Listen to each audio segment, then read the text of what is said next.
സർക്കാർ കണ്ണു തുറക്കാൻ സമരക്കാർ സെക്രട്ടേറിയറ്റിന് മുന്നിലിരുന്ന് തലയിലും നെഞ്ചത്തും അടിച്ച് കരഞ്ഞു. കൂട്ടമായി നിലവിളിച്ചു. കാസർഗോഡ് ബദിയടുക്ക മലയോര മേഖലയിലെ സമരക്കാരാണ് കരച്ചിൽ സമരമുറയുമായി എത്തിയത്.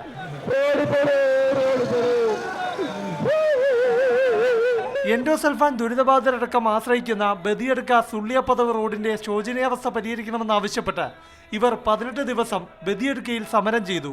ഫലം കാണാത്തതിനാൽ കരയുന്ന കുഞ്ഞിനെ പാലുള്ളൂ എന്ന ചിന്ത മാറ്റുന്നതിന് കൂടിയാണ് ഇവർ കരച്ചിൽ സമരവുമായി എത്തിയത്. പൊതുമരാമത്ത് വകുപ്പിന്റെ കണ്ണു തുറക്കുമെന്നാണ് ഇവരുടെ പ്രതീക്ഷ. അധികാരികൾക്ക് മുമ്പിൽ വന്ന് ഞങ്ങൾ കേഴുകയാണ്, റോഡിന് വേണ്ടി കരയുകയാണ്, കരയുന്ന കുഞ്ഞിനെ പാലുള്ളൂ എന്ന ചിന്ത മാറണം. ഈ കരച്ചിൽ അധികാരികൾ കേൾക്കണം. സെക്രട്ടേറിയറ്റിന് മുന്നിൽ കാണുന്ന പതിവ് സമരങ്ങൾക്ക് വ്യത്യസ്തമായി കരച്ചിലും നിലവിളിയും കേട്ട വഴിയാത്രക്കാർ ആകെ അമ്പരന്നു. ഒരു നിമിഷമെങ്കിലും സമരക്കാരെ നോക്കാത്തവരായി ആരുമില്ലായിരുന്നു. സമരക്കാരുടെ കരച്ചിൽ പലർക്കും കൗതുകവുമായി.